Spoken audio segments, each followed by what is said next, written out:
Hey, welcome back. So today we are going to solve the question number of occurrence. We are given a sorted array and a number target. We need to find the number of occurrences of target in the given array. Suppose we had a target element as 2. Since 2 is present 1, 2, 3, 4, 4 times, so we would be returning 4 as our answer. Now, for the next example, the target element is 4. Since the target element 4 is not present in the given array, we would be returning as answer as 0. For the third example, the target element is 12. So since there are 3 12s, we would be returning 3 as our answer. So how we can do this? Suppose we had a array. Let's take the first example. Uh, and the target was 2. So we can do a linear scan. The first thing is like to do a linear scan or means iterating over the array and counting the number of the target elements uh, in the array. Suppose we had a variable to store the count in, let's say it count, so we iterated. So is 1 equal to 2? No. Is next element, which is 1 is equal to 2? No. Is 2 is equal to 2? Yes. So we update count as 1. Next element is also 2. We update the count by 1, which is incremented, so its current value becomes 2. Next element is also 2, so we update count to 3. Since there were 2 in the given array, so we would return answer as 3. Okay, this is a brute force approach, but one thing to notice here is that the array is sorted in ascending order. So we can try to optimize it by using a binary search approach. Let's see how a binary search approach would work here. So I was talking about the binary search approach. If you would have carefully observed the array, we can see that the number of 2's present in the given array is 3. So let's mark the indices 0, 1, 2, 3, 4 and 5.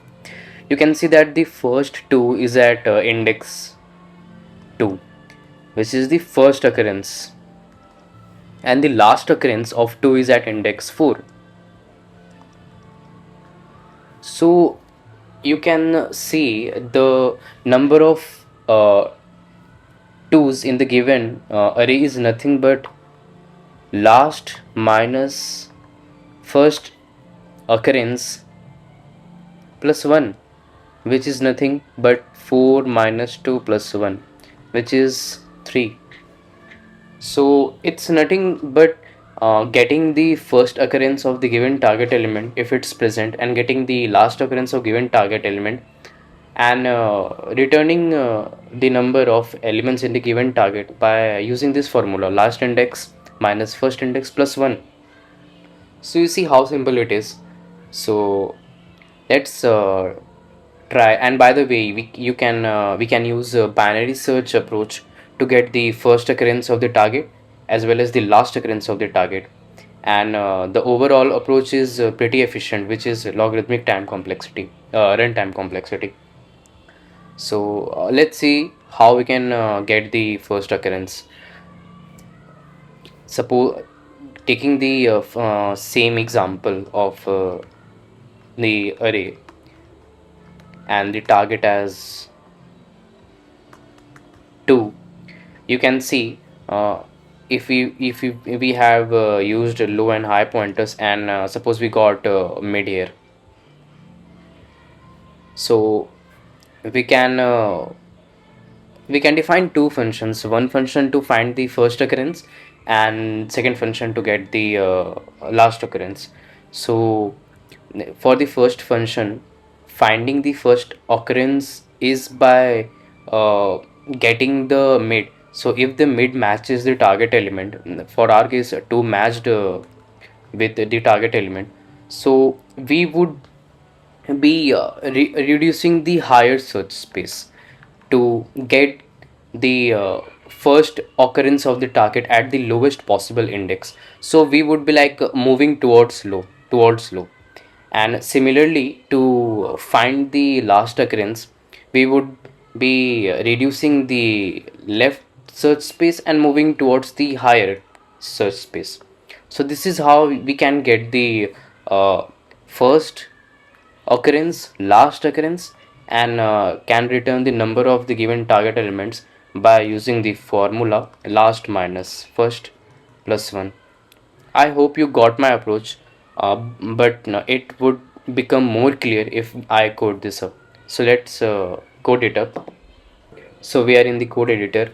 Uh, let's define two functions. The first function would be used to find the first position, and the second position would be to find the last position. Also, let's assign low and high pointers, and let's also store the first position, which is nothing but the return statement from the function find first position, with low and high passed as arguments, and the last position variable to store the return statement from the finding last was also passing low and high. And we would be returning the number of elements by using the formula last pause minus first pause plus 1. So let's see how we can find the first and last positions. Let's make the parameters low and high.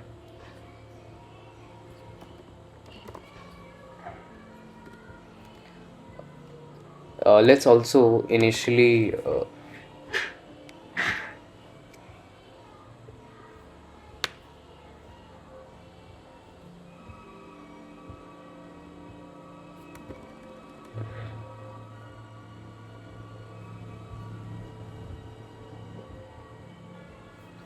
yeah, let's also sorry, let's declare a variable first pause, initializing it with 0 to store the position of the target element in the given array.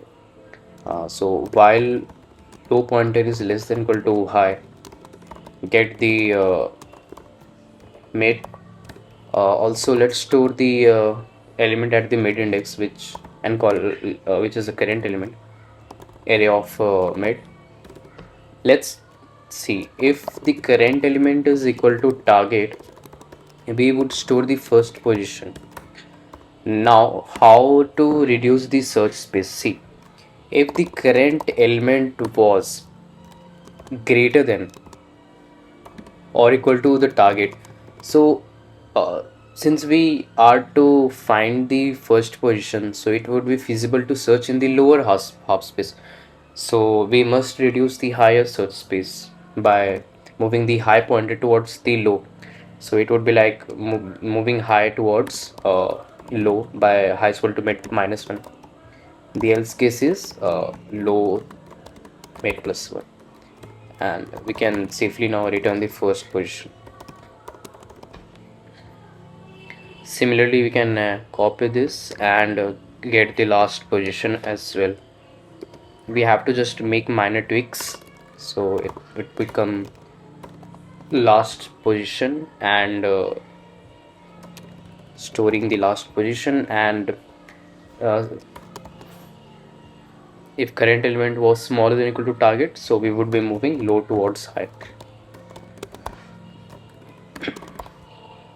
Else part is high equal to mid minus 1, and we would be safely returning the last position. So this was it, and let's check if it passes our test cases. Okay, so the test case is failing. The target element is 2, and there are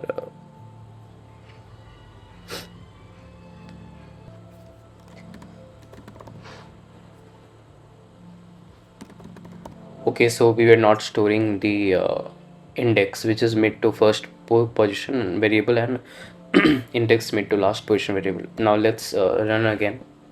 So as you can see, we have passed our first test case. Also, let's check for the remaining test cases. Okay, so it's failing. Let's see what's the issue. Okay, the thing is, we should be assigning first position as -1 and last position as -1. Why? Because the target element can also present at zeroth index. So in that condition, this would work. So el else we would be returning -0. So let's check now. Yeah, it worked, and let's submit our code. Okay, so we have passed all the test cases, and sorry we had to check for multiple times, but yeah, this is how you iterate over the problem of solve the bugs and reach the solution. So this was it, and I hope to see you soon.